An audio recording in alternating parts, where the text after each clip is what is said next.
Ahok masih saja dibenci oleh orang-orang yang bahkan Ahok tak mengenalnya dan tak pernah merugikannya.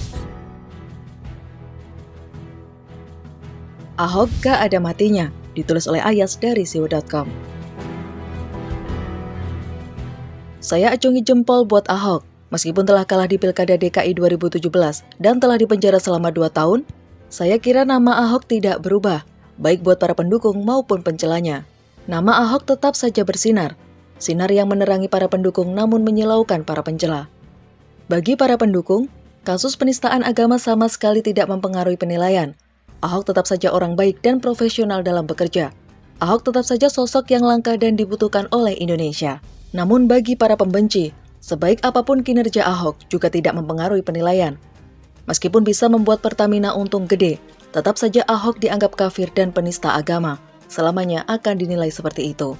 Mungkin satu-satunya non-muslim yang begitu dibenci oleh radikalis, ekstremis, dan teroris adalah Ahok.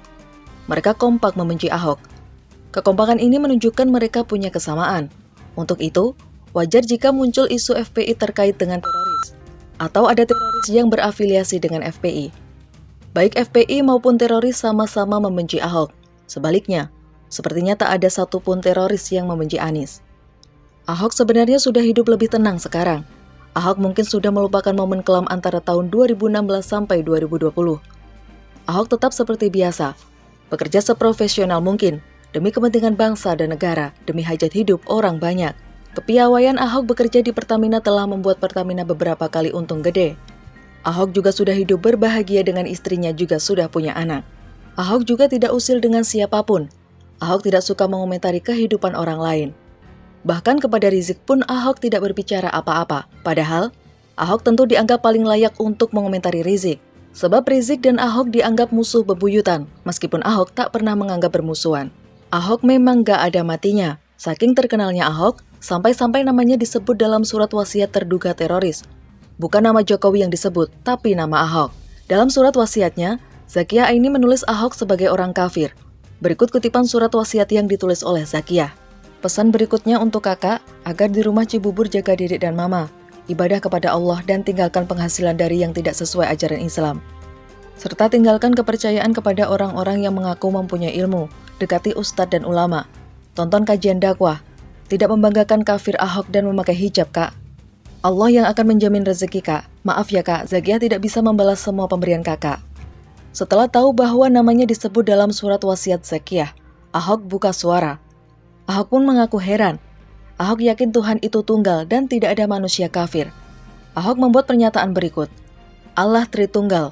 Yesus Kristus atau Isa Al-Masih adalah representatif Allah. Allah adalah roh dan tidak berwujud karena Yesus Kristus atau Isa Al-Masih adalah firman Allah yang lahir karena embusan roh Allah ke dalam rahim perawan Maria. Saya tidak mengerti dengan keyakinan saya seperti di atas dianggap kafir. Saya sebenarnya kurang paham dengan pernyataan Ahok karena saya seorang muslim. Saya tidak mau membuat interpretasi dari pernyataan Ahok karena takut keliru. Namun poin utama bukan soal Ahok kafir atau bukan. Poin utama adalah Ahok gak ada matinya. Maksud dari gak ada matinya adalah Ahok masih saja dibenci oleh orang-orang yang bahkan Ahok tak mengenalnya dan tak pernah merugikannya. Ahok dibenci karena kesalahpahaman dalam memahami ajaran Islam. Meskipun sudah tidak menjabat sebagai gubernur, meskipun telah dihukum selama 2 tahun penjara, nampaknya hal itu belum cukup bagi para pembenci Ahok. Mungkin maunya Ahok dipenjara seumur hidup atau dihukum mati sekalian. Nampaknya para pembenci benar-benar tidak punya maaf buat Ahok. Saya yakin tidak hanya Zakiah Aini yang membenci Ahok, tapi masih ada banyak. Doktrin Ahok penista agama Islam dan harus dienyahkan, nampaknya masih tertanam kuat di hati para pembenci. Membaca surat wasiat Zakiah Aini, jujur saya menjadi khawatir dengan keselamatan Ahok. Saya khawatir Ahok menjadi sasaran para teroris selanjutnya. Saya khawatir ketika Ahok sedang bekerja, tiba-tiba ada aksi teror kepadanya. Nampaknya orang-orang yang direkrut menjadi teroris begitu benci kepada Ahok. Jika dikaitkan dengan FPI, tak ada satupun anggota FPI yang tidak benci Ahok. Lebih detail mengenai bentuk gedung-gedung pemerintahan dan institusi negara lainnya, pemerintah rencananya melakukan sayembara kembali. Bocoran desain ibu kota baru yang mau dibangun, ditulis oleh tim naratif. Pemerintah memastikan tahun ini istana presiden di ibu kota negara baru akan dibangun berdasarkan master plan yang sudah disusun sebelumnya. Pembangunan dimulai tahun ini. Kepala Bappenas atau Menteri PPN Suharso Monoarfa dalam rapat kerja bersama Komisi 11 beberapa waktu lalu dikutip Sabtu 27 Maret 2021. Mengatakan semua rancangan yang ada di dalam Master Plan Pembangunan Ibu Kota Negara Baru di Kalimantan Timur. Pihaknya optimistis pembangunan bisa dimulai tahun ini. Pihaknya optimis juga mudah-mudahan Istana Presiden bisa di groundbreaking pada tahun ini. Di lain waktu, Deputi Bidang Pengembangan Regional Kementerian PPN atau Bappenas, Rudi Suprihadi Prawiradinata mengatakan realisasi fisik pembangunan Istana Presiden di Ibu Kota Baru dipastikan tidak akan jauh berbeda dari desain hasil pemenang sayembara pada tahun lalu. Kendati demikian masih dibutuhkan kajian mendalam untuk realisasi desain tersebut. Itu tidak terlalu jauh berbeda dari desain yang dimiliki Kementerian PUPR, akan disesuaikan dengan realisasi di lapangan, tapi basic desain masih mengacu ke situ. Menengok pemenang sayembara desain kawasan Ibu Kota Negara, wilayah eksekutif Presiden termasuk istana akan diapit oleh gedung lembaga yudikatif seperti Mahkamah Agung dan lembaga legislatif seperti DPR atau MPR. Pihaknya menjelaskan dari desain yang sudah beredar saat ini baru sebatas gambaran atau konsep dasar. Dalam merealisasikannya masih dibutuhkan banyak pertimbangan. Melihat kondisi lahan di sana, bisa saja ada lahan yang sulit dibangun sehingga butuh penyesuaian. Apakah ada kawasan mangrove? Tentu kita tidak bisa membangun. Harus ada penyesuaiannya. Lokasi juga mana yang lebih pas untuk dibangun kota. Melirik pemenang sayembara desain Ibu Kota Negara pada kanal YouTube Sekretariat Presiden pada 23 Desember 2019 lalu.